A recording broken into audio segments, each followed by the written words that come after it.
ਵਾਹਿਗੁਰੂ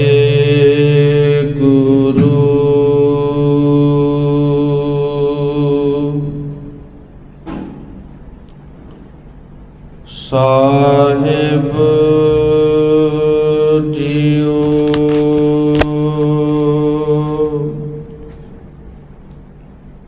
ਕਿਰਪਾ ਕਰਹੁ ਦੀਨ ਕੇ ਦਾਤੇ,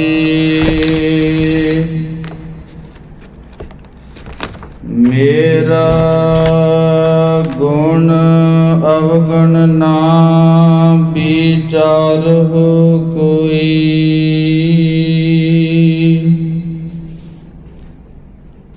ਮਾਟੀ ਕਾ ਕਿਆ ਧੋਪੈ ਸੁਆਮੀ,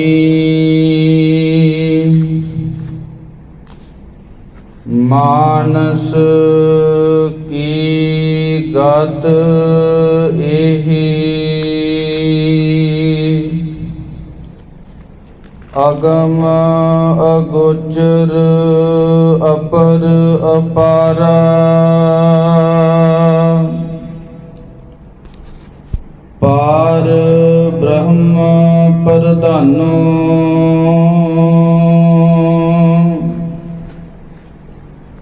ਆਦ ਜੁਗਾਦੀ ਹੈ ਭੀ ਹੋਸੀ, ਅਵਰ ਝੂਠਾ ਸਭ ਮਾਨੋ।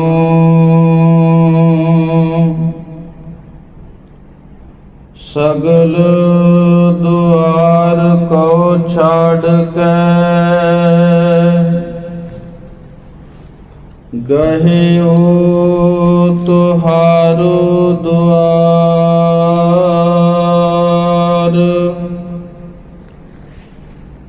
ਬਾਹੇ ਗਹੇ ਕੀ ਲਾਜ ਅਸ, ਗੋਬਿੰਦ ਦਾਸ ਤੁਹਾਰ।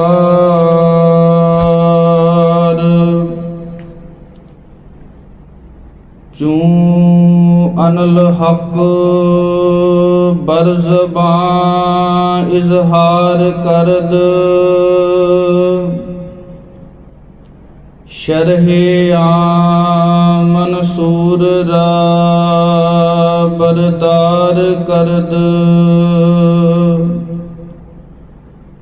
ਮਸਤੀਏ ਹਕ ਮਾਇਨੀਏ ਹੁਸ਼ਿਆਰੀ ਅਸਤ, ਆਰਿਫਾਂ ਰਖਵਾਬ। ਹਮ ਬੇਦਾਰੀ ਅਸਤ, ਕਹਾਂ ਬੁੱਧ ਪ੍ਰਭ ਤੁਛ ਹਮਾਰੀ। ਬਰਨ ਸਕੈ ਮਹਿਮਾ ਜੋ ਤਿਹਾਰੀ। ਹਮ ਨਾ ਸਕਤ ਕਰ ਸਿਫਤ ਤੁਮਾਰੀ। ਆਪ ਲੀਹੋ ਤੁਮ ਕਥਾ ਸੁਧਾਰੀ।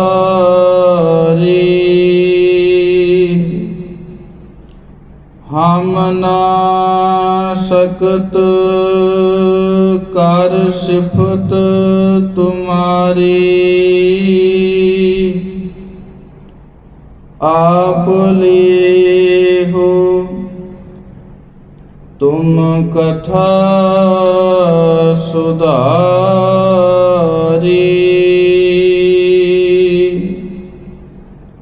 ਸਤਨਾਮ ਸ੍ਰੀ ਵਾਹਿਗੁਰੂ ਸਾਹਿਬ ਜੀਓ। ਇਕ ਓੰਕਾਰ ਸਤਿਨਾਮ ਕਰਤਾ ਪੁਰਖ ਨਿਰਭਉ ਨਿਰਵੈਰ ਅਕਾਲ ਮੂਰਤ ਅਜੂਨੀ ਸੈਭੰ ਗੁਰ ਪ੍ਰਸਾਦ ਜਪ ਆਦ ਸਚ ਜੁਗਾਦ ਸਚ ਹੈ ਵੀ ਸਚ ਨਾਨਕ ਹੋਸੀ ਵੀ ਸਚ ਆਦ ਸਚ ਜੁਗਾਦ ਸਚ ਹੈ ਵੀ ਸਚ ਨਾਨਕ ਹੋਸੀ ਵੀ ਸਚ। ਵਾਹਿਗੁਰੂ ਜੀ ਕਾ ਖਾਲਸਾ ਵਾਹਿਗੁਰੂ ਜੀ ਕੀ ਫਤਿਹ। ਪਰਮ ਸਨਮਾਨਯੋਗ ਸਤਿਗੁਰਾਂ ਦੀ ਸਾਜੀ ਅਤੇ ਨਿਵਾਜੀ ਗੁਰੂ ਕਾ ਖਾਸ ਰੂਪ ਗੁਰੂ ਖਾਲਸਾ ਗੁਰ ਸੰਗਤ ਜੀਓ, ਆਪਾਂ ਸਤਿਗੁਰੂ ਸਾਹਿਬ ਜੀ ਦੇ ਹਜ਼ੂਰ ਪਾਵਨ ਅੰਮ੍ਰਿਤ ਵੇਲੇ ਦੇ ਦੀਵਾਨਾਂ ਅੰਦਰ ਪਹੁੰਚ ਕਰਕੇ ਹਾਜ਼ਰੀਆਂ ਲਵਾ ਰਹੇ ਹਾਂ। ਸਤਿਗੁਰੂ ਸਾਹਿਬ ਜੀ ਦਾ ਇਹ ਜੋ ਦਰਸਾਇਆ ਹੋਇਆ ਪ੍ਰੇਮ ਦਾ ਮਾਰਗ ਹੈ, ਇਸ ਨੂੰ ਆਪਾਂ ਪਾਵਨ ਗੁਰਬਾਣੀ ਦੇ ਰਾਹੀਂ ਸਮਝਣ ਦਾ, ਵਿਚਾਰਨ ਦਾ, ਜੀਵਨ ਦੇ ਅੰਦਰ ਧਾਰਨ ਕਰਨ ਦਾ ਯਤਨ ਕਰਦੇ ਹਾਂ। ਇਹ ਜਿਹੜਾ ਪ੍ਰੇਮ ਔਰ ਜਿਹੜੀ ਦੁਨੀਆ ਹੈ, ਇਸ ਦਾ ਕਦੇ ਵੀ ਆਪਸ ਦੇ ਵਿੱਚ ਜਿਹੜਾ ਮੇਲ ਹੈ ਉਹ ਕਦੇ ਹੁੰਦਾ ਨਹੀਂ। ਜਿਵੇਂ ਪਾਵਨ ਬਾਣੀ ਆਖਦੀ ਹੈ ਕਿ ਭਗਤਾ ਤੈਸੈ ਸਾਰੀਆ ਜੋੜ ਕਦੇ ਨਾ ਆਇਆ, ਕਿ ਜਿਹੜਾ ਧਾਰਮਿਕ ਬਿਰਤੀ ਵਾਲਾ ਮਨੁੱਖ ਹੈ ਔਰ ਸੰਸਾਰੀ ਜਿਹੜੀ ਬਿਰਤੀ ਹੈ, ਇਸ ਦਾ ਦੋਵਾਂ ਦਾ ਆਪਸ ਦੇ ਵਿੱਚ ਕਦੇ ਵੀ ਜਿਹੜਾ ਮੇਲ ਹੈ ਉਹ ਹੋ ਨਹੀਂ ਸਕਦਾ। ਉਸ ਦਾ ਕਾਰਨ ਇਹ ਹੈ ਕਿ ਜਿਹੜਾ ਸੰਸਾਰੀ ਬਿਰਤੀ ਸਾਡਾ ਜਿਹੜਾ ਦਿਮਾਗ ਹੈ, ਇਸ ਨੇ ਸੰਸਾਰੀ ਤੌਰ ਤੇ ਵਾਧਾ ਘਾਟਾ ਮਹਿਸੂਸ ਕਰਨਾ ਹੈ, ਉਸ ਦੀ ਜਾਂਚ ਪੜਤਾਲ ਕਰਨੀ ਹੈ। ਪਰ ਜਿਹੜੀ ਧਰਮ ਦੀ ਦੁਨੀਆ ਹੈ, ਇਸ ਦੇ ਅੰਦਰ ਜਿਹੜਾ ਘਾਟਾ ਤੇ ਜਿਹੜਾ ਵਾਧਾ ਹੈ ਉਹ ਨਹੀਂ ਵੇਖਿਆ ਜਾਂਦਾ। ਜਿਹੜਾ ਧਰਮ ਹੈ ਉਹ ਪਰਮੇਸ਼ਰ ਵਾਹਿਗੁਰੂ ਦੇ ਵੱਲ ਵੇਖਦਾ ਹੈ ਕਿ ਉਹ ਵਾਹਿਗੁਰੂ ਕੀ ਆਖ ਰਿਹਾ ਹੈ। ਜਿਵੇਂ ਆਮ ਧਾਰਨਾ ਹੈ ਕਿ ਮੇਰਾ ਰੁੱਸੇ ਨਾ ਕਲਗੀਆਂ ਵਾਲਾ, ਜਗ ਭਾਵੇਂ ਸਾਰਾ ਰੁੱਸ ਜੇ। ਇੱਕ ਜਿਹੜਾ ਗੁਰੂ ਹੈ ਉਹ ਸਾਡੇ ਨਾਲੋਂ ਨਾਰਾਜ਼ ਨਹੀਂ ਹੋਣਾ ਚਾਹੀਦਾ, ਹੋਰ ਦੁਨੀਆ ਨਾਰਾਜ਼ ਹੋਵੇ ਤਾਂ ਲੱਖ ਵਾਰੀ ਹੋ ਜਾਵੇ। ਐਸੀ ਹੀ ਵਾਰਤਾ ਇੱਕ ਵਾਰ ਸੰਸਾਰ ਦੇ ਅੰਦਰ ਇਦਾਂ ਘਟੀ ਕਿ ਮਹਾਨ ਆਲਮ ਫਾਜ਼ਲ, ਮਹਾਨ ਪਰਮੇਸ਼ਰ ਵਾਹਿਗੁਰੂ ਦਾ ਸਿਮਰਨ ਕਰਨ ਵਾਲੇ ਮਨਸੂਰ ਨੇ ਸੰਸਾਰ ਦੇ ਅੰਦਰ ਇਹ ਢੰਡੋਰਾ ਪਿਟਾ ਦਿੱਤਾ ਕਿ ਅਨਲ ਹੱਕ, ਕਿ ਮੈਂ ਹੀ ਪਰਮੇਸ਼ਰ ਹਾਂ, ਮੇਰਾ ਹੀ, ਮੇਰੇ ਅੰਦਰ ਵੀ ਉਹ ਵਾਹਿਗੁਰੂ ਵਸਦਾ ਹੈ। ਭਾਈ ਸਾਹਿਬ ਭਾਈ ਆਨੰਦ ਲਾਲ ਸਾਹਿਬ ਜੀ ਨੇ ਮਨਸੂਰ ਦੇ ਬਾਰੇ ਕਥਨ ਕੀਤਾ ਹੈ ਕਿ ਚੂੰ ਅਨਲ ਹੱਕ ਬਰ ਜ਼ਬਾਨ ਇਜ਼ਹਾਰ ਕਰ ਦੋ। ਕਹਿੰਦੇ ਆ ਕਿ ਜਦੋਂ ਮਨਸੂਰ ਨੇ ਇਹ ਇਜ਼ਹਾਰ ਕੀਤਾ, ਦੁਨੀਆ ਦੇ ਸਾਹਮਣੇ ਇਹ ਗੱਲ ਰੱਖੀ ਕਿ ਮੈਂ ਹੀ ਪਰਮੇਸ਼ਰ ਹਾਂ, ਮੇਰੇ ਅੰਦਰ ਵੀ ਉਸ ਵਾਹਿਗੁਰੂ ਦੀ ਜੋਤ ਹੈ, ਤਾਂ ਉਦੋਂ ਆਖਦੇ ਨੇ ਕਿ ਜਿਹੜੇ ਸੰਸਾਰੀ ਨੇ ਜਾਂ ਝੂਠੇ ਬਣੇ ਹੋਏ ਧਾਰਮਿਕ ਜਿਹੜੇ ਲੋਕ ਸਨ, ਉਹਨਾਂ ਨੇ ਕੀ ਕੀਤਾ, ਸ਼ਰਹਿ ਆਮ ਮਨਸੂਰ ਰਾਹ ਬਰਦਾਰ ਕਰਦ, ਕਿ ਸ਼ਰਅ ਦੇ ਅਨੁਸਾਰ ਮਨਸੂਰ ਨੂੰ ਸੂਲੀ ਤੇ ਚੜਾ ਦਿੱਤਾ। ਉਸ ਦੇ ਉੱਪਰ ਇਹ ਹੁਕਮ ਕਰ ਦਿੱਤਾ ਕਿ ਇਸ ਨੂੰ ਜਾਂਦੇ ਹੋਏ ਰਸਤੇ ਦੇ ਵਿੱਚ ਪੱਥਰ ਮਾਰੇ ਜਾਣ। ਮਾਰਦਿਆਂ ਮਾਰਦਿਆਂ ਪੱਥਰ ਉਸ ਦਾ ਦੋਸਤ, ਕਈਆਂ ਨੇ ਉਸ ਦਾ ਉਸਤਾਦ ਲਿਖਿਆ ਹੈ। ਚਲੋ ਵਿਚਾਰ ਨੂੰ ਸਮਝਣ ਦਾ ਯਤਨ ਕਰਦੇ ਹਾਂ ਕਿ ਉਸ ਦੇ ਅਧਿਆਪਕ ਨੇ, ਉਸ ਦੇ ਗੁਰੂ ਨੇ ਉਸ ਦੇ ਫੁੱਲ ਮਾਰ ਦਿੱਤਾ। ਇਹ ਮਹਿਸੂਸ ਕੀਤਾ ਕਿ ਰਾਜੇ ਦਾ ਹੁਕਮ ਹੈ, ਜੇ ਕੁਝ ਨਾ ਵੀ ਮਾਰਿਆ ਤਾਂ ਇਹ ਰਾਜਾ ਮੈਨੂੰ ਸਜ਼ਾ ਦੇਵੇਗਾ, ਤੇ ਜੇ ਮੈਂ ਪੱਥਰ ਮਾਰਿਆ ਤੇ ਮੈਂ ਵੀ ਦੋਸ਼ੀ ਹੋ ਜਾਵਾਂਗਾ। ਮਨਸੂਰ ਦੇ ਗੁਰੂ ਨੇ ਇਹ ਸੋਚ ਕੇ ਕਿ ਚਲੋ ਆਪਾਂ ਇੱਕ ਫੁੱਲ ਮਾਰ ਦਿੰਨੇ ਆ। ਇਤਿਹਾਸ ਇਹ ਗੱਲ ਨੂੰ ਅੰਕਿਤ ਕਰਦਾ ਹੈ ਕਿ ਜਦੋਂ ਫੁੱਲ ਵੱਜਾ ਉਦੋਂ ਮਨਸੂਰ ਰੋਇਆ। ਉਹ ਕਿਸੇ ਨੇ ਪੁੱਛਿਆ ਕਿ ਮਨਸੂਰ, ਇੰਨੇ ਪੱਥਰ ਵੱਜੇ ਨੇ, ਇਹ ਫੁੱਲ ਵੱਜਣ ਤੋਂ ਕਿਉਂ ਰੋ ਪਿਆ? ਉਹ ਆਖਦਾ ਕਿ ਜਿਹੜੇ ਪੱਥਰ ਮਾਰਨ ਵਾਲੇ ਨੇ, ਇਹਨਾਂ ਨੂੰ ਤੇ ਪਤਾ ਨਹੀਂ ਹੈ, ਇਹ ਤੇ ਅਣਜਾਣ ਨੇ, ਇਹਨਾਂ ਨੂੰ ਕੋਈ ਸਮਝ ਸੋਝੀ ਨਹੀਂ ਹੈ। ਪਰ ਮੇਰਾ ਜਿਹੜਾ ਗੁਰੂ ਹੈ ਉਹ ਤਾਂ ਇਹ ਗੱਲ ਨੂੰ ਬਾਖੂਬੀ ਜਾਣਦਾ ਹੈ ਕਿ ਜੋ ਮੈਂ ਆਖ ਰਿਹਾ ਹਾਂ ਉਹ ਸੱਚ ਹੈ।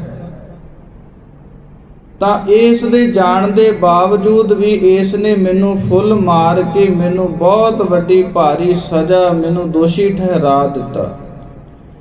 ਤਾਂ ਕਰਕੇ ਭਾਈ ਨੰਦ ਲਾਲ ਸਾਹਿਬ ਜੀ ਲਿਖਦੇ ਨੇ ਕਿ ਮਸਤੀਏ ਹੱਕ ਮਾਇਨੀਏ ਹੁਸ਼ਿਆਰੀ ਕਰਦ, ਕਿ ਜਿਹੜੀ ਨਾਮ ਦੀ ਮਸਤੀ ਹੈ, ਇਹ ਸਾਨੂੰ ਜਿਹੜੀ ਸਾਵਧਾਨਤਾ ਹੈ ਸੰਸਾਰ ਦੇ ਵੱਲੋਂ ਮੋੜ ਕਰਕੇ ਪਰਮੇਸ਼ਰ ਵੱਲ ਜੋੜਨਾ, ਇਸ ਦੀ ਜਿਹੜੀ ਦਾਤ ਹੈ ਉਹ ਬਖਸ਼ਦੀ ਹੈ। ਆਰਫੇ ਰਾਂ ਖੁਆਬ ਹਮ ਬੇਦਾਰੀ ਅਸਤ, ਕਿ ਜਿਹੜੇ ਗਿਆਨਵਾਨ ਨੇ ਉਹ ਨੀਂਦ ਦੇ ਅੰਦਰ ਵੀ ਜਾਗਰਣ ਕਰਦੇ ਆ। ਭਾਵ ਉਹਨਾਂ ਦਾ ਜਿਹੜਾ ਸੌਣਾ ਹੈ ਉਹ ਵੀ ਸੌਣਾ ਨਹੀਂ ਹੁੰਦਾ। ਇਸ ਵਰਤੋਂ ਵਿਹਾਰ ਕਰਕੇ ਕਦੇ ਵੀ ਜਿਹੜਾ ਸੰਸਾਰੀ ਮਨੁੱਖ ਹੈ ਔਰ ਜਿਹੜਾ ਧਾਰਮਿਕ ਮਨੁੱਖ ਹੈ ਉਸ ਦਾ ਕਦੇ ਜੋੜ ਨਹੀਂ ਆ ਸਕਦਾ।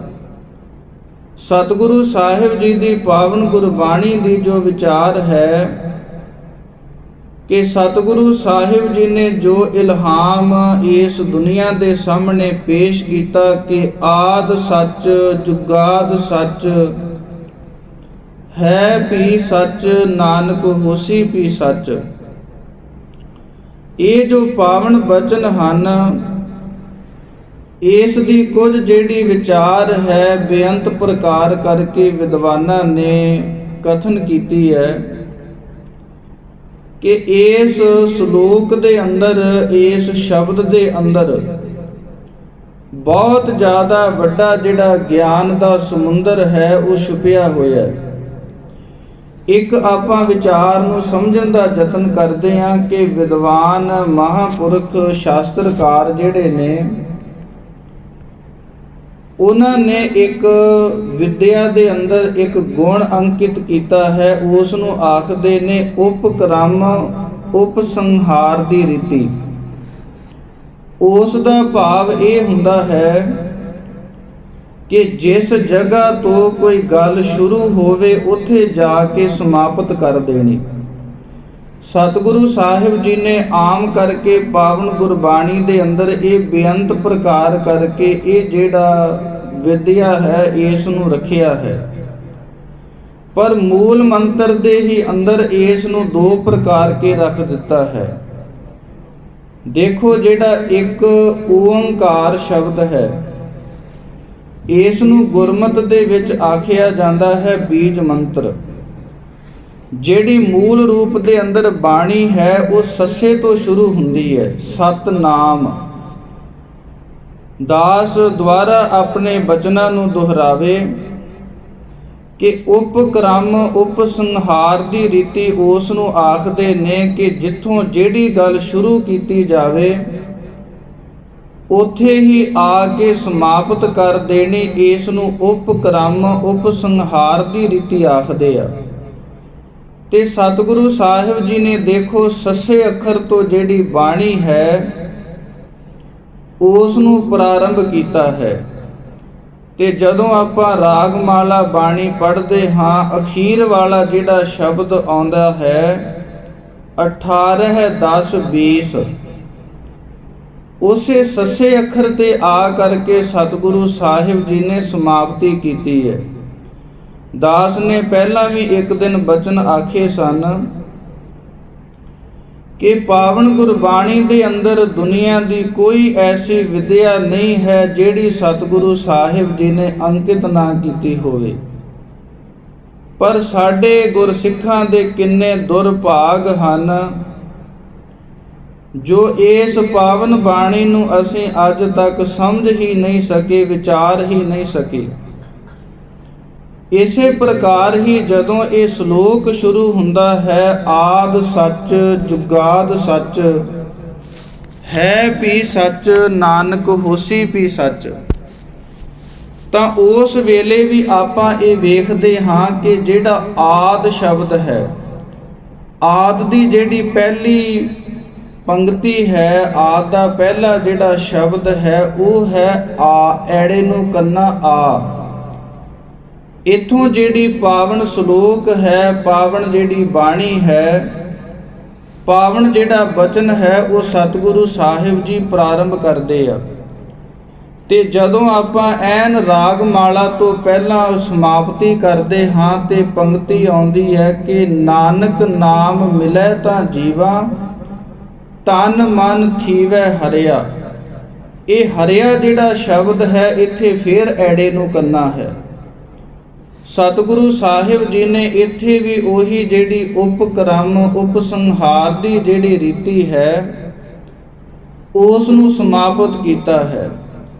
ਸਤਿਗੁਰੂ ਸਾਹਿਬ ਜੀ ਦੀ ਪਾਵਨ ਗੁਰਬਾਣੀ ਦੇ ਅੰਦਰ ਇਸ ਪਾਵਨ ਬਚਨਾਂ ਦੇ ਜਿਹੜੇ ਬਚਨ ਹਨ ਉਹ ਆਏ ਨੇ ਕਿ ਅਗਮ ਅਗੋਚਰ ਅਪਰ ਅਪਾਰਾ, ਪਾਰ ਬ੍ਰਹਮ ਪ੍ਰਧਾਨੋ, ਆਦ ਜੁਗਾਦੀ ਹੈ ਵੀ ਹੋਸੀ, ਅਵਰ ਝੂਠਾ ਸਭ ਮਾਨੋ। ਕਿ ਉਹ ਜਿਹੜਾ ਵਾਹਿਗੁਰੂ ਹੈ ਉਹ ਹੀ ਹਮੇਸ਼ਾ ਤੋਂ ਆਦ ਮੁੱਢ ਰੂਪ ਦੇ ਅੰਦਰ ਸੱਚ ਸਰੂਪ ਰਿਹਾ ਹੈ, ਜੁਗਾਂ ਦੀ ਪ੍ਰਾਰੰਭਤਾ ਵੇਲੇ ਵੀ ਸੱਚ ਸਰੂਪ ਹੈ ਤੇ ਹੁਣ ਵਰਤਮਾਨ ਸਮੇਂ ਦੇ ਅੰਦਰ ਵੀ ਹੈ, ਅਵਰ ਝੂਠਾ ਸਭ ਮਾਨੋ। ਉਸ ਵਾਹਿਗੁਰੂ ਤੋਂ ਬਿਨਾਂ ਅਸੀਂ ਜਿਸ ਦੇ ਨਾਲ ਵੀ ਜੁੜੇ ਹੋਏ ਹਾਂ ਉਸ ਨੂੰ ਝੂਠ ਕਰਕੇ ਸੁਪਨੇ ਮਾਤਰ ਜਾਣ ਕਰਕੇ ਉਸ ਦਾ ਖੁਆਬ ਛੱਡ ਦੇਣਾ ਕਰੋ। ਕਿਉਂਕਿ ਜਿਹੜਾ ਸੁਪਨਾ ਹੈ ਇਹ ਦੋ ਪ੍ਰਕਾਰ ਦਾ ਹੁੰਦਾ ਹੈ। ਇੱਕ ਹੁੰਦਾ ਹੈ ਬੰਦ ਅੱਖ ਦਾ ਸੁਪਨਾ ਔਰ ਇੱਕ ਹੁੰਦਾ ਹੈ ਖੁੱਲੀ ਅੱਖ ਦਾ ਸੁਪਨਾ। ਜਿਹੜਾ ਸਾਨੂੰ ਸੁੱਤਿਆਂ ਹੋਇਆਂ ਨੂੰ ਸੁਪਨਾ ਆਉਂਦਾ ਹੈ ਉੱਥੇ ਜਿਹੜਾ ਸਾਜੋ ਸਮਾਨ, ਕਦੇ ਜੰਗਲ, ਕਦੇ ਪਹਾੜ, ਕਦੇ ਕੋਠੀਆਂ ਕਾਰਾਂ ਬਣ ਜਾਂਦੀਆਂ ਨੇ।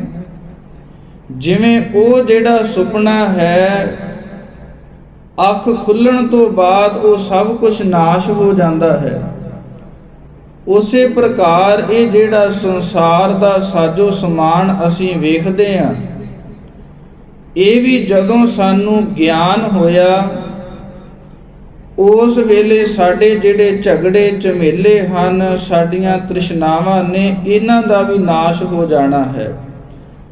ਬਸ਼ਰਤੇ ਇਹ ਹੈ ਕਿ ਅਸੀਂ ਸਤਿਗੁਰੂ ਸਾਹਿਬ ਜੀ ਦੀ ਸ਼ਰਨ ਦੇ ਵਿੱਚ ਆ ਕਰਕੇ ਇਸ ਗੱਲ ਨੂੰ ਪਹਿਚਾਣ ਲਈਏ।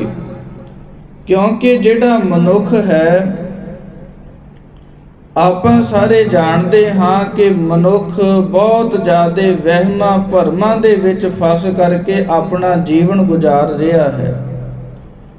ਪਰ ਸਤਿਗੁਰੂ ਸਾਹਿਬ ਜੀ ਨੇ ਇੱਥੇ ਇਹ ਬਚਨ ਵੀ ਆਖੇ ਨੇ ਕਿ ਆਦ ਜੁਗਾਦੀ ਹੈ ਵੀ ਹੋਸੀ, ਸਹਿਸਾ ਭਰਮ ਚੁਕਾਇਆ। ਕਿ ਜਿਹੜਾ ਮਨੁੱਖ ਉਸ ਆਦ ਸਰੂਪ ਪਰਮੇਸ਼ਰ ਦੇ ਨਾਲ ਜੁੜ ਜਾਂਦਾ ਹੈ, ਉਸ ਦੇ ਜਿਹੜੇ ਸਭੇ ਪ੍ਰਕਾਰ ਦੇ ਜਿਹੜੇ ਵਹਿਮ ਭਰਮ ਨੇ ਉਹ ਚੁੱਕ ਜਾਂਦੇ ਨੇ, ਨਾਸ਼ ਹੋ ਜਾਂਦੇ ਆ। ਆਦ ਜੁਗਾਦੀ ਹੈ ਵੀ ਹੋਸੀ, ਸਭ ਜੀਆ ਕਾ ਸੁਖਦਾਈ ਸੰਤੋ। ਉਹ ਜਿਹੜਾ ਪਰਮੇਸ਼ਰ ਵਾਹਿਗੁਰੂ, ਜਿਸ ਨੂੰ ਅਸੀਂ ਆਦ ਸੱਚ ਜੁਗਾਦ ਸੱਚ ਕਰਕੇ ਕਥਨ ਕਰ ਰਹੇ ਹਾਂ, ਉਹ ਜਿਹੜਾ ਪਰਮੇਸ਼ਰ ਵਾਹਿਗੁਰੂ ਹੈ ਉਹ ਜੁਗਾ ਜੁਗਾਂਤਰਾਂ ਤੋਂ ਸਾਨੂੰ ਮਨੁੱਖਾਂ ਨੂੰ ਜਿਹੜਾ ਸੁਖ ਦਾ ਦਾਨ ਹੈ ਉਹ ਦੇਣ ਵਾਲਾ ਹੈ। ਸਤਿਗੁਰੂ ਸਾਹਿਬ ਜੀ ਨੇ ਇਹ ਜਿਹੜਾ ਪਾਵਨ ਆਦ ਸੱਚ ਜੁਗਾਦ ਸੱਚ ਦਾ ਸ਼ਲੋਕ ਹੈ, ਇਹ ਇੱਕ ਉਪਜਾਤੀ ਸ਼ਲੋਕ ਹੈ, ਜਿਸ ਨੂੰ ਸ੍ਰੀ ਗੁਰੂ ਅਰਜਨ ਦੇਵ ਮਹਾਰਾਜ ਜੀ ਨੇ ਵੀ ਪਾਵਨ ਸ੍ਰੀ ਸੁਖਮਨੀ ਸਾਹਿਬ ਜੀ ਦੇ ਅੰਦਰ ਇੱਕ ਮਾਤਰਾ ਦੇ ਭੇਦ ਕਰਕੇ ਅੰਕਿਤ ਕੀਤਾ ਹੈ। ਸਤਿਗੁਰੂ ਸਾਹਿਬ ਜੀ ਦੇ ਪਾਵਨ ਬਚਨਾਂ ਨੂੰ ਆਪਾਂ ਪਿਛਲੀ ਕਥਾ ਦੇ ਅੰਦਰ ਮੂਲ ਰੂਪ ਦੇ ਅੰਦਰ ਸਮਝਣ ਵਿਚਾਰਨ ਦਾ ਯਤਨ ਕੀਤਾ ਸੀ, ਪਰ ਇਸੇ ਪ੍ਰਕਾਰ ਹੀ ਭਾਈ ਸਾਹਿਬ ਭਾਈ ਮਨੀ ਸਿੰਘ ਜੀ ਨੇ ਆਪਣੀ ਰਚਨਾ ਰਤਨਾਵਲੀ ਦੇ ਅੰਦਰ ਐਸੇ ਬਚਨ ਲਿਖੇ ਹਨ ਕਿ ਸਤਿਗੁਰੂ ਸਾਹਿਬ ਜੀ ਨੇ ਸਾਡੇ ਗੁਰਸਿੱਖਾਂ ਦੇ ਉੱਪਰ ਬੇਅੰਤ ਪ੍ਰਕਾਰ ਕਰਕੇ ਜਿਹੜਾ ਪਰ ਉਪਕਾਰ ਕੀਤਾ ਹੈ।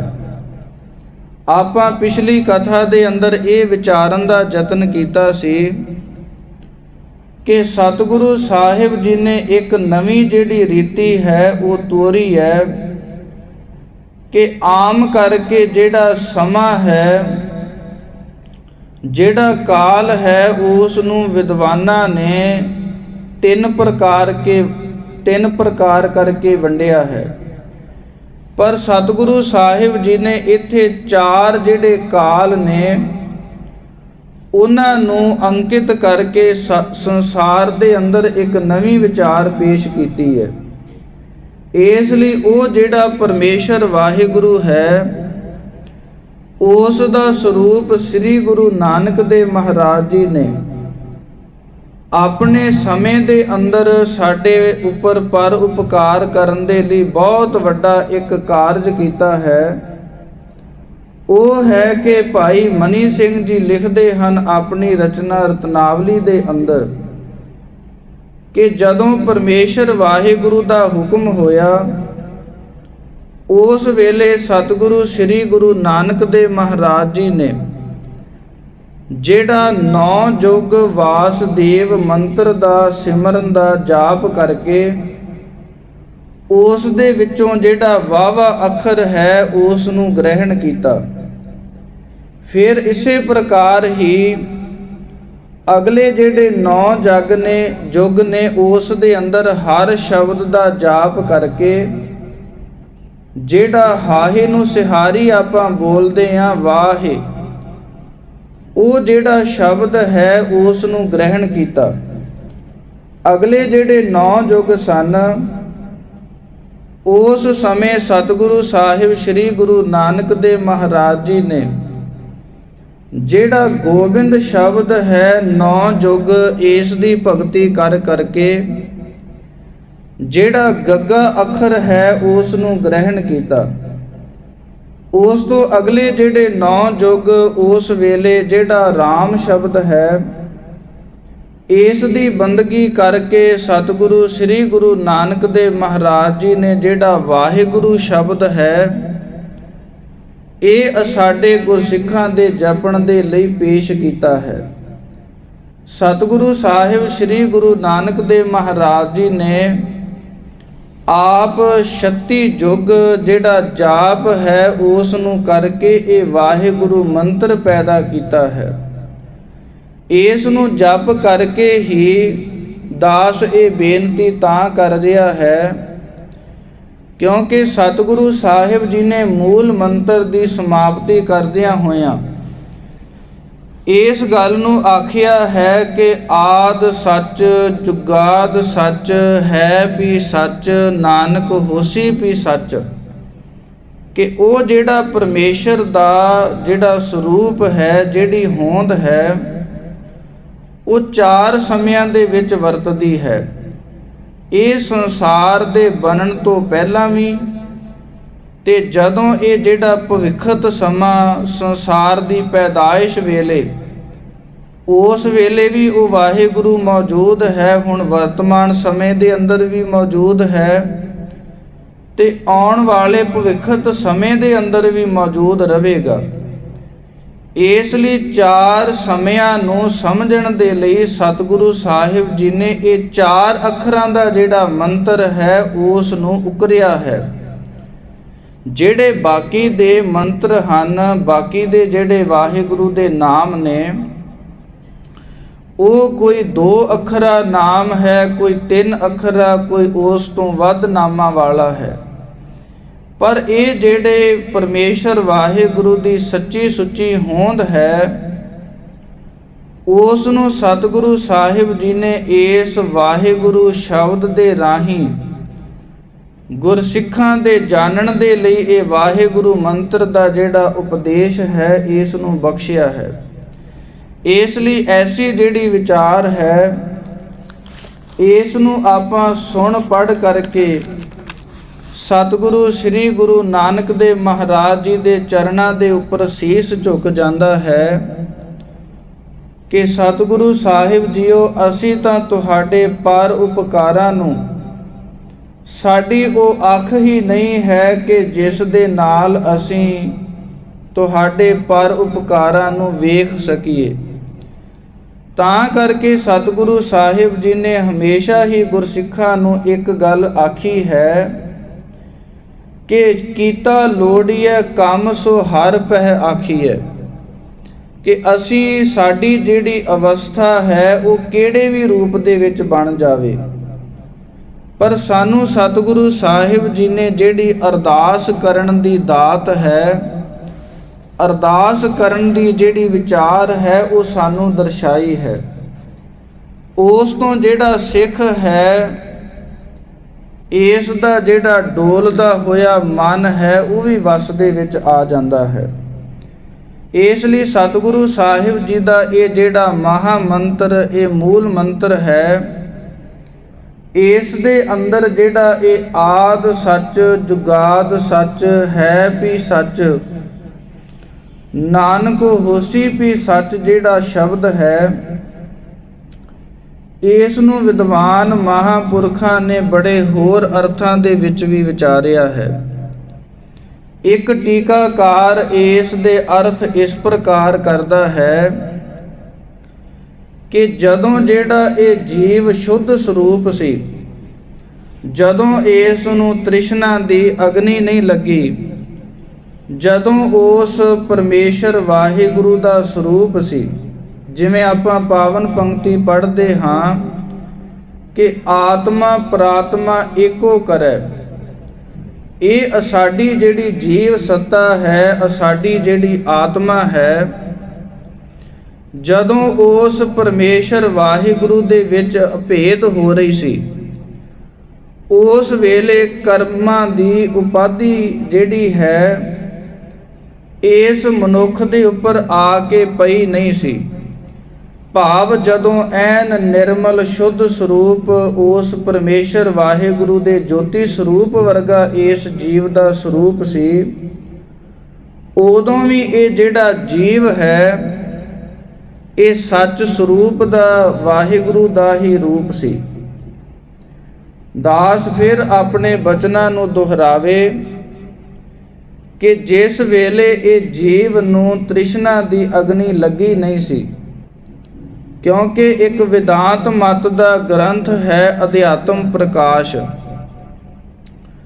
ਅਧਿਆਤਮ ਪ੍ਰਕਾਸ਼ ਗ੍ਰੰਥ ਦੇ ਅੰਦਰ ਬਚਨ ਆਉਂਦੇ ਨੇ ਕਿ ਇਹ ਜਿਹੜਾ ਸੰਸਾਰ ਹੈ ਇਸ ਦੀ ਪੈਦਾਇਸ਼ ਕਿਵੇਂ ਹੋਈ ਹੈ। ਕਵੀ ਸੁਖਦੇਵ ਜੀ ਲਿਖਦੇ ਹਨ ਕਿ ਇੱਕ ਸਮੇਂ ਉਹ ਪਰਮੇਸ਼ਰ ਵਾਹਿਗੁਰੂ ਦਾ ਜਿਹੜਾ ਵੈਰਾਟ ਸਰੂਪ ਹੈ ਉਸ ਵਿਰਾਟ ਸਰੂਪ ਦੇ ਇੱਕ ਹਿੱਸੇ ਦੇ ਅੰਦਰ ਵਾਹਿਗੁਰੂ ਨੂੰ ਇੱਕ ਫੁਰਨਾ ਆਇਆ। ਐਨ ਛੋਟੇ ਜਿਹੇ ਬਿੰਦੂ ਰੂਪ ਦੇ ਅੰਦਰ ਫੁਰਨਾ ਆਇਆ। ਉਸ ਫੁਰਨੇ ਦਾ ਜਿਹੜਾ ਨਾਮ ਹੈ ਉਹ ਮਾਇਆ ਪੈ ਗਿਆ। ਮਾਇਆ ਨੇ ਉਸ ਤੋਂ ਬਾਅਦ ਜਿਹੜੇ 3 ਗੁਣ ਨੇ ਉਹਨਾਂ ਨੂੰ ਪੈਦਾ ਕੀਤਾ, ਸਤੋ ਗੁਣ, ਰਜੋ ਗੁਣ ਤੇ ਤਮੋ ਗੁਣ। ਉਸ ਤੋਂ ਅੱਗੇ ਜਿਸ ਦੇ ਅੰਦਰ ਸਤੋ ਗੁਣ ਦੀ ਪ੍ਰਧਾਨਤਾ ਤੇ ਬਾਕੀ ਜਿਹੜੇ 2 ਗੁਣ ਉਹ ਘੱਟ ਸਨ, ਤੇ ਉਸ ਤੋਂ ਬਾਅਦ ਪਰਮੇਸ਼ਰ ਵਾਹਿਗੁਰੂ ਦਾ ਜਿਹੜਾ ਅਕਸ਼ ਔਰ ਮਾਇਆ, ਇਹਨਾਂ ਦੇ ਸੁਮੇਲ ਕਰਕੇ ਈਸ਼ਵਰ ਬਣਿਆ। ਤੇ ਦੂਸਰੇ ਬੰਨੇ ਤਮੋ ਗੁਣ ਦੀ ਪ੍ਰਧਾਨਤਾ ਕਰਕੇ, ਰਜੋ ਤੇ ਸਤੋ ਗੁਣ ਘੱਟ ਹੋਣ ਕਰਕੇ, ਮਾਇਆ ਦੀ ਉਪਾਧੀ ਕਰਕੇ ਇਹ ਜਿਹੜਾ ਜੀਵ ਹੈ ਉਹ ਪੈਦਾ ਹੋਇਆ। ਤਮ ਗੁਣ ਅਧਿਕ ਬਿੰਬ ਜੁਤ ਮਾਇਆ, ਸੋਈ ਈਸ਼ ਕਹਾਇਓ। ਕਿ ਪਰਮੇਸ਼ਰ ਵਾਹਿਗੁਰੂ ਦਾ ਅਕਸ਼ ਪਿਆ ਔਰ ਜਿਹੜੀ ਤਮੋ ਗੁਣ ਦੀ ਪ੍ਰਧਾਨਤਾ ਕਰਕੇ ਇਹ ਜਿਹੜਾ ਜੀਵ ਹੈ ਇਸ ਦੀ ਪੈਦਾਇਸ਼ ਹੋਈ। ਪਰ ਆਪਾਂ ਜਿਹੜਾ ਇੱਥੇ ਕਥਨ ਕਰ ਰਹੇ ਹਾਂ, ਆਪਾਂ ਉਸ ਤੋਂ ਪਹਿਲੇ ਦਾ ਕਥਨ ਕਰ ਰਹੇ ਹਾਂ ਕਿ ਜਿਸ ਵੇਲੇ ਜੀਵ ਦੇ ਉੱਪਰ ਮਾਇਆ ਦੀ ਜਿਹੜੀ ਉਪਾਧੀ ਹੈ, ਮਾਇਆ ਦੀ ਜਿਹੜੀ ਤ੍ਰਿਸ਼ਨਾ ਹੈ ਉਹ ਆ ਕੇ ਨਹੀਂ ਲੱਗੀ ਸੀ।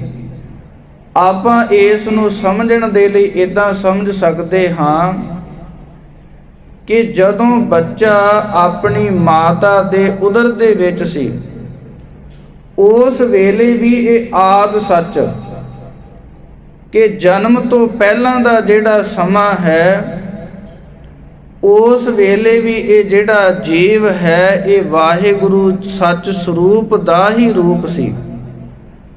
ਉਸ ਤੋਂ ਅੱਗੇ ਚੱਲ ਕੇ ਜੁਗਾਦ ਸੱਚ ਕਿ ਜਦੋਂ ਇਸ ਜੀਵ ਨੂੰ ਕਰਮਾਂ ਦੀ ਉਪਾਧੀ ਦੇ ਅਨੁਸਾਰ ਵਾਹਿਗੁਰੂ ਦੇ ਨਾਲੋਂ ਇਹ ਵਿਛੜ ਜਾਣਾ ਕੀਤਾ, ਲਿਵ ਛੁੜਕੀ ਲੱਗੀ ਤ੍ਰਿਸ਼ਨਾ, ਮਾਇਆ ਅਮਰ ਵਰਤਾਇਆ। ਜਦੋਂ ਇਸ ਪ੍ਰਕਾਰ ਦਾ ਵਰਤੋਂ ਵਿਹਾਰ ਹੋਇਆ, ਉਸ ਵੇਲੇ ਵੀ ਇਹ ਜਿਹੜਾ ਜੀਵ ਹੈ ਕਰਤਾ ਤੇ ਭੋਗਤਾ, ਆਪਣੇ ਆਪ ਨੂੰ ਕਰਤਾ ਮੰਨ ਕੇ ਭੋਗਤਾ ਮੰਨ ਕਰਕੇ ਇਹ ਜਿਹੜਾ ਜੀਵ ਭਾਵਨਾ ਦੇ ਇਹ ਲੜੀ ਦੇ ਵਿੱਚ ਪਰੋਤਾ ਗਿਆ। ਉਸ ਵੇਲੇ ਵੀ ਇਹ ਸੱਚ ਸਰੂਪ ਸੀ। ਭਾਵ ਜਿਵੇਂ ਆਪਾਂ ਜਾਣਦੇ ਹਾਂ ਕਿ ਜਿਹੜਾ ਪਾਣੀ ਹੈ ਉਹ ਹਮੇਸ਼ਾ ਪਾਣੀ ਹੀ ਰਹਿੰਦਾ ਹੈ। ਉਸ ਦੇ ਅੰਦਰ ਆਪਾਂ ਜਿਹੜਾ ਵੱਖਰਾ ਇੱਕ ਉਪਾਧੀ ਹੈ, ਜਿਵੇਂ ਉਦਾਹਰਨ ਵਜੋਂ ਜਿਹੜਾ ਸਾਫ਼ ਪਾਣੀ ਹੈ ਆਪਾਂ ਉਸ ਨੂੰ ਪਾਣੀ ਆਖਦੇ ਹਾਂ। ਜੇ ਉਸ ਦੇ ਅੰਦਰ ਕਾਲਾ ਰੰਗ ਮਿਲਿਆ ਹੋਵੇ ਤੇ ਆਪਾਂ ਆਖਦੇ ਹਾਂ ਕਾਲਾ ਪਾਣੀ। ਭਾਵ ਆਪਾਂ ਜਿਹੜਾ ਪਾਣੀ ਸ਼ਬਦ ਹੈ ਉਸ ਨੂੰ ਨਹੀਂ ਕੱਟਦੇ, ਆਪਾਂ ਸਿਰਫ ਕਾਲਾ ਸ਼ਬਦ ਨਹੀਂ ਵਰਤਦੇ, ਨਾਲ ਪਾਣੀ ਵਰਤਦੇ ਹਾਂ। ਜਾਂ ਜੇ ਪਾਣੀ ਗੰਧਲਾ ਹੋਵੇ ਤੇ ਆਪਾਂ ਆਖਦੇ ਹਾਂ ਗੰਦਾ ਪਾਣੀ ਹੈ। ਉਸੇ ਪ੍ਰਕਾਰ ਹੀ ਇਹ ਜਿਹੜਾ ਜੁਗਾਦ ਸ਼ਬਦ ਹੈ, ਇਸ ਜੀਵ ਨੂੰ ਜਦੋਂ ਮਾਇਆ ਦੀ ਉਪਾਧੀ ਆ ਕੇ ਪੈ ਜਾਣਾ ਕੀਤੀ ਤੇ ਇਸ ਜੀਵ ਨੇ ਆਪਣੇ ਆਪ ਨੂੰ ਕਰਤਾ ਭੋਗਤਾ ਮੰਨ ਲਿਆ।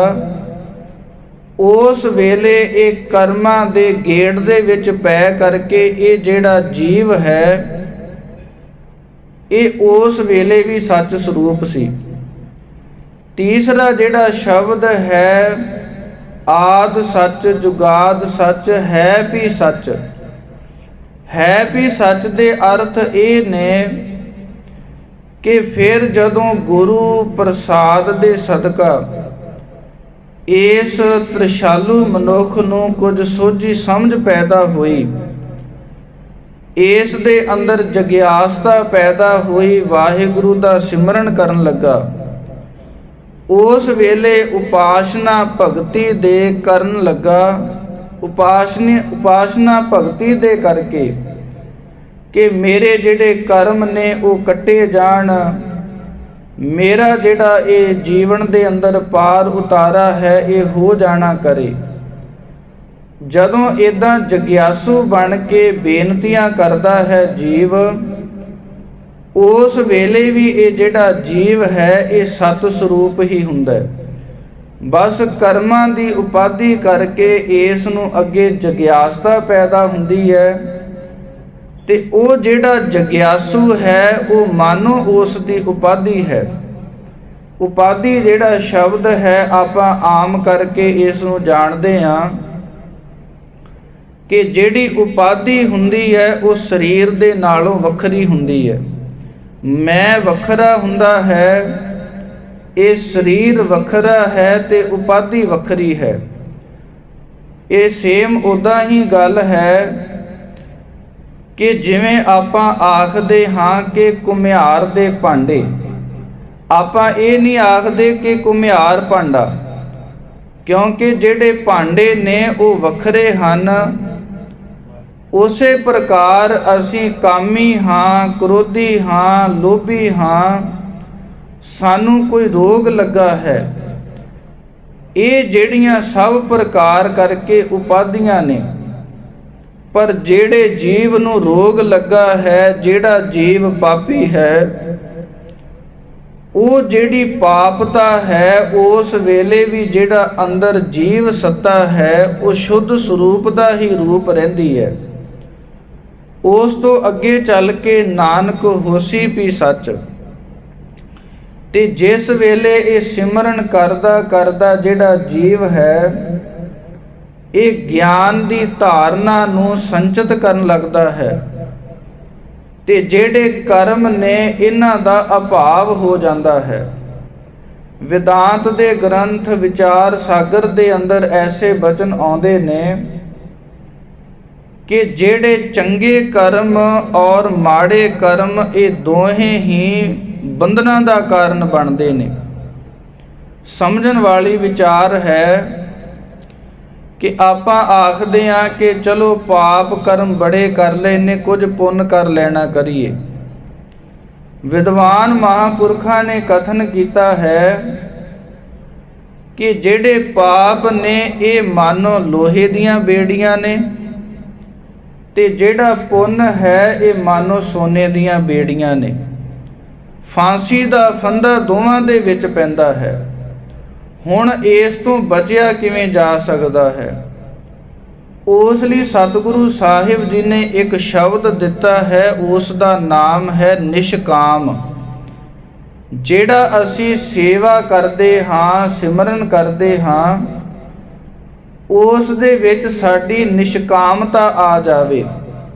ਇਹ ਨਾ ਹੋਵੇ ਕਿ ਇੱਕ ਵਾਰ ਵਾਹਿਗੁਰੂ ਕਿਹਾ, ਜਿਵੇਂ ਪਾਵਨ ਗੁਰਬਾਣੀ ਆਖਦੀ ਹੈ, ਸੇਵਾ ਥੋੜੀ ਮੰਗਨ ਬਹੁਤਾ, ਮਹਿਲ ਨਾ ਪਾਵੇ ਕਹਿ ਤੋ ਬਹੁਤਾ। ਉਸ ਵਾਹਿਗੁਰੂ ਦਾ ਸਰੂਪ ਜਾਣਦਾ ਨਹੀਂ ਤੇ ਆਖਦਾ ਹੈ ਕਿ ਮੈਂ ਪਹੁੰਚਿਆ ਹੋਇਆ ਹਾਂ। ਤੇ ਜਿਹੜਾ ਸੇਵਾ ਦਾ ਗੁਣ ਹੈ ਉਹ ਥੋੜਾ ਹੈ, ਸਾਡਾ ਜਿਹੜਾ ਮੰਗਣਾ ਹੈ ਇਹ ਬਹੁਤ ਵੱਧ ਜਾਣਾ ਕਰਦਾ ਹੈ। ਪਰ ਸਤਿਗੁਰੂ ਸਾਹਿਬ ਜੀ ਨੇ ਔਰ ਵਿਚਾਰ ਸਾਗਰ ਦਾ ਕਰਤਾ ਪੰਡਿਤ ਨਿਸ਼ਚਲ ਦਾਸ ਆਖਦਾ ਹੈ ਕਿ ਇਹ ਜਿਹੜੇ ਸਾਡੇ ਕੀਤੇ ਹੋਏ ਪੁੰਨ ਰੂਪ ਕਰਮ ਹਨ, ਪਾਪ ਰੂਪ ਕਰਮ ਹਨ, ਇਹ ਦੋਵੇਂ ਹੀ ਬੰਧਨਾਂ ਦੇ ਕਾਰਨ ਬਣਦੇ ਆ। ਫਿਰ ਉਹਨਾਂ ਨੇ ਸਵਾਲ ਇਹ ਕੀਤਾ ਹੈ ਕਿ ਫਿਰ ਇਹਨਾਂ ਬੰਧਨਾਂ ਤੋਂ ਬਚਿਆ ਕਿਵੇਂ ਜਾਵੇ? ਉਸ ਦੇ ਲਈ ਉਹਨਾਂ ਨੇ ਵਿਚਾਰ ਰੱਖੀ ਹੈ ਕਿ ਜਿਹੜਾ ਸਾਧੂ ਮਹਾਤਮਾ ਹੈ, ਨਾਮ ਸਿਮਰਨ ਦਾ ਅਭਿਆਸੀ ਹੈ, ਜਿਹੜਾ ਗੁਰਸਿੱਖ ਵਾਹਿਗੁਰੂ ਦੇ ਸਿਮਰਨ ਦੇ ਵਿੱਚ ਜੁੜਦਾ ਹੈ, ਉਸ ਦੇ ਜਿਹੜੇ ਪਾਪ ਨੇ ਤੇ ਪੁੰਨ ਨੇ ਉਹ ਤਿਉਂ ਦੇ ਤਿਉਂ ਬਣੇ ਰਹਿੰਦੇ ਆ। ਫਿਰ ਆਖਦੇ ਉਹਨਾਂ ਦੀ ਨਿਵਰਤੀ ਕਿਵੇਂ ਹੁੰਦੀ ਹੈ? ਉਸ ਦੀ ਵਿਚਾਰ ਪੇਸ਼ ਕੀਤੀ ਹੈ ਕਿ ਜਿਹੜੇ ਤਾਂ ਸਾਧੂ ਮਹਾਤਮਾ ਦੇ ਪਾਪ ਹੁੰਦੇ ਆ, ਉਹਨਾਂ ਨੂੰ ਨਿੰਦਿਆ ਕਰਨ ਵਾਲੇ ਆਪਣੇ ਉੱਪਰ ਲੈ ਲੈਂਦੇ ਆ। ਤਾਂ ਕਰਕੇ ਪਾਵਨ ਗੁਰਬਾਣੀ ਨੇ ਸਾਨੂੰ ਵਾਰ-ਵਾਰ ਇਹ ਹਦਾਇਤ ਕੀਤੀ ਹੈ ਕਿ ਨਿੰਦਿਆ ਭਲੀ ਕਿਸੈ ਕੀ ਨਾਹੀ, ਮਨ ਮੁਖ ਮੁਗਧ ਕਰਨ। ਭਗਤ ਕਬੀਰ ਸਾਹਿਬ ਜੀ ਨੇ ਤਾਂ ਨਿੰਦਿਆ ਨੂੰ ਆਪਣੀ ਮਾਤਾ ਪਿਤਾ ਕਰਕੇ ਦਰਜਾ ਦਿੱਤਾ ਹੈ ਕਿ ਇਹ ਜਿਹੜੀ ਨਿੰਦਿਆ ਹੋਣੀ ਹੈ, ਇਹ ਵੀ ਸਾਨੂੰ ਸਾਡੇ ਜਿਹੜੇ ਪਾਪ ਰੂਪ ਕਰਮ ਨੇ ਉਹਨਾਂ ਤੋਂ ਬਚਾ ਲੈਂਦੀ ਹੈ। ਸਿਮਰਨ ਕਰਦਿਆਂ ਕਰਦਿਆਂ ਜਿਹੜਾ ਗਿਆਨਵਾਨ ਹੈ, ਉਸ ਦੇ ਜਿਹੜੇ ਪਾਪ ਰੂਪ ਕਰਮ ਨੇ ਉਹਨਾਂ ਨੂੰ ਨਿੰਦਿਆ ਕਰਨ ਵਾਲੇ ਲੈ ਜਾਂਦੇ ਆ। ਫਿਰ ਜਿਹੜੇ ਬਚਦੇ ਹੋਏ ਸੰਚਿਤ ਕਰਮ, ਜਿਹੜੇ ਪੁੰਨ ਰੂਪ ਕਰਮ ਹਨ, ਉਹਨਾਂ ਨੂੰ ਸਾਧੂ ਮਹਾਤਮਾ ਦੀ ਉਸਤਤ ਕਰਨ ਵਾਲੇ ਲੈ ਜਾਂਦੇ ਆ।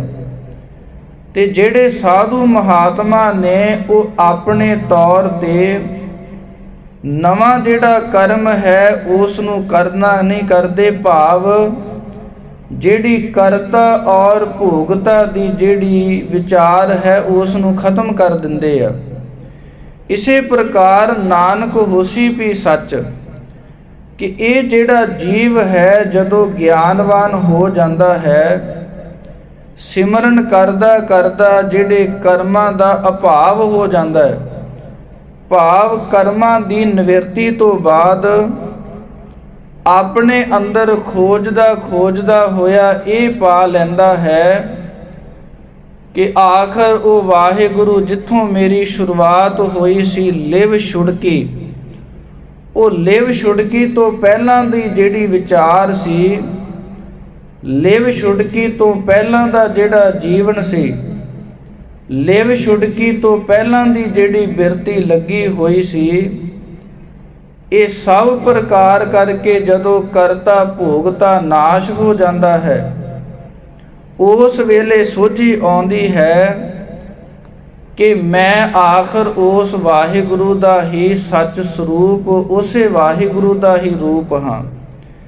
ਜਿਸ ਨੂੰ ਮਨਸੂਰ ਨੇ ਆਖਿਆ ਹੈ ਚੂੰ ਅਨਲ ਹੱਕ, ਕਿ ਉਹ ਮੈਂ ਹਾਂ, ਜਿਸ ਨੂੰ ਵੇਦਾਂਤ ਦੀ ਭਾਸ਼ਾ ਦੇ ਅੰਦਰ ਜਿਹੜੇ ਵੇਦ ਹਨ ਉਹਨਾਂ ਦੇ 4 ਮਹਾਵਾਕ ਹਨ। ਉਹਨਾਂ ਦੇ ਵਿੱਚੋਂ ਇੱਕ ਮਹਾਵਾਕ ਹੈ ਅਹੰ ਬ੍ਰਹਮ ਅਸਮੀ, ਕਿ ਮੈਂ ਹੀ ਪਰਮੇਸ਼ਰ ਹਾਂ। ਪਰ ਇੱਥੇ ਇੱਕ ਵਿਚਾਰ ਸਮਝ ਲੈਣੀ ਹੋਰ ਨਾਲ ਬੜੀ ਜ਼ਰੂਰੀ ਹੈ ਕਿ ਇਹ ਜਿਹੜੀ ਗੁਰਮਤਿ ਦੀ ਵਿਚਾਰ ਹੈ, ਇਸ ਦੇ ਅੰਦਰ ਇਹ ਵਾਰਤਾ ਹੈ ਕਿ ਤੂੰ ਕਰਤਾ ਤੂੰ ਹੁਆ, ਮੁਝ ਮੈਂ ਰਹਾ ਨਾ ਹੂੰ, ਜਬ ਆਪਾ ਪਰ ਕਾ ਮਿਟ ਗਿਆ, ਜਤ ਦੇਖੋ ਤਤ ਤੂੰ।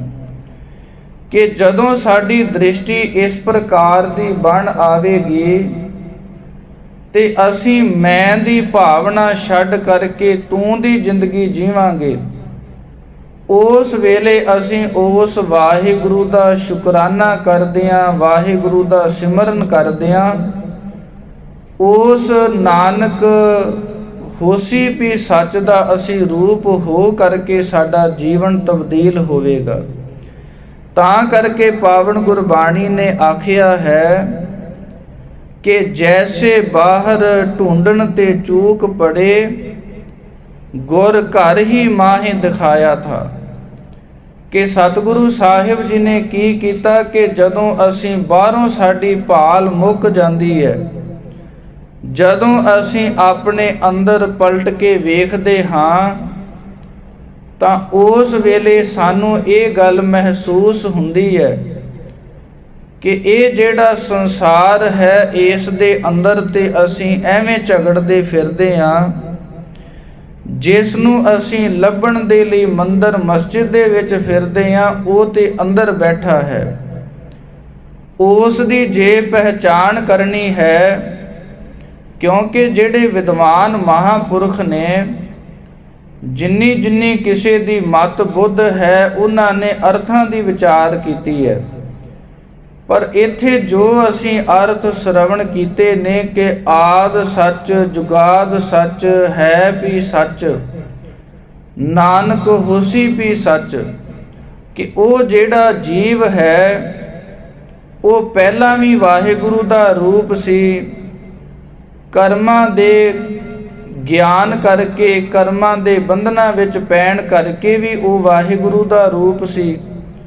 ਤੇ ਜਦੋਂ ਉਹ ਜਗਿਆਸੂ ਬਣ ਗਿਆ ਉਦੋਂ ਵੀ ਉਹ ਪਰਮੇਸ਼ਰ ਦਾ ਰੂਪ ਸੀ। ਤੇ ਜਦੋਂ ਉਸ ਨੂੰ ਗਿਆਨ ਹੋ ਗਿਆ ਉਦੋਂ ਵੀ ਉਹ ਵਾਹਿਗੁਰੂ ਦਾ ਰੂਪ ਹੀ ਰਿਹਾ। ਪਰ ਇੱਥੇ ਫਰਕ ਇਹ ਹੈ, ਸਮਝਣ ਦੀ ਵਿਚਾਰ ਇਹ ਹੈ ਕਿ ਇਹ ਸਭ ਕੁਝ ਜਿਹੜਾ ਹੈ, ਇਸ ਦੀ ਜਿਹੜੀ ਪ੍ਰਾਪਤੀ ਹੈ ਉਹ ਵਾਹਿਗੁਰੂ ਦੇ ਮੰਤਰ ਦੇ ਰਾਹੀਂ ਔਰ ਮੂਲ ਮੰਤਰ ਦੇ ਰਾਹੀਂ ਪ੍ਰਾਪਤ ਹੋ ਸਕਦੀ ਹੈ। ਉਸ ਤੋਂ ਬਾਅਦ ਜਿਹੜੀਆਂ ਵਿਚਾਰਾਂ ਨੇ ਉਹ ਤਾਂ ਐ ਸਮਝੋ ਕਿ ਜਿਵੇਂ ਪਾਣੀ ਦੇ ਵਿੱਚ ਡਾਂਗਾ ਮਾਰਨੀਆਂ ਨੇ। ਸਤਿਗੁਰੂ ਸਾਹਿਬ ਜੀ ਨੂੰ ਆਪਾਂ ਹਰ ਵਕਤ ਇਹ ਬੇਨਤੀ ਕਰਨੀ ਹੈ ਕਿ ਸਤਿਗੁਰੂ ਸਾਹਿਬ ਜੀਓ ਬਹੁਤ ਜਨਮ ਵਿਛੜੇ ਥੇ ਮਾਧੋ, ਇਹ ਜਨਮ ਤੁਮਾਰੇ ਲੇਖੇ। ਇਹ ਜਿਹੜਾ ਸਰੀਰ ਹੈ, ਇਹ ਮਨੁੱਖਾ ਜਿਹੜਾ ਜੀਵਨ ਹੈ, ਤੁਸੀਂ ਤਰਸ ਕਰੋ ਇਹ ਤੁਹਾਡੇ ਲੇਖੇ ਲੱਗ ਜਾਵੇ। ਸਾਨੂੰ ਬੜੇ ਜਨਮ ਹੋ ਗਏ ਨੇ ਜੂਨਾਂ ਦੇ ਵਿੱਚ, ਵਾਰ-ਵਾਰ ਜਨਮ ਲੈਣਾ, ਵਾਰ-ਵਾਰ ਮਰਨਾ, ਇਹ ਗੇੜ ਇਸ ਮਨੁੱਖਾ ਜੀਵਨ ਦੇ ਅੰਦਰ ਚੁੱਕ ਸਕਦਾ ਹੈ। ਤਾਂ ਅਸੀਂ ਪਾਵਨ ਬਚਨ ਪੜ੍ਹਦੇ ਹਾਂ ਕਿ ਭਈ ਪ੍ਰਾਪਤ ਮਾਨੁਖ ਦੇਹੁਰੀਆ, ਗੋਬਿੰਦ ਮਿਲਣ ਕੀ ਇਹ ਤੇਰੀ ਬਰੀਆ। ਸਤਿਗੁਰੂ ਸਾਹਿਬ ਜੀ ਦਿਆਲਤਾ ਕਰਨ, ਪਾਵਨ ਬਾਣੀ ਦੀ ਰਹਿੰਦੀ ਹੋਈ ਵਿਚਾਰ ਸਤਿਗੁਰੂ ਸਾਹਿਬ ਜੀ ਤਰਸ ਕਰਨ। ਆਉਣ ਵਾਲੇ ਸਮੇਂ ਦੇ ਅੰਦਰ ਵਿਚਾਰਨ ਦਾ ਯਤਨ ਕਰਾਂਗੇ। ਵਿਚਾਰਾਂ ਕਰਦਿਆਂ ਤੋਂ ਹੋਈਆਂ ਬੇਅੰਤ ਭੁੱਲਾਂ ਦੀ ਖਿਮਾ ਬਖਸ਼ਣਾ ਜੀ।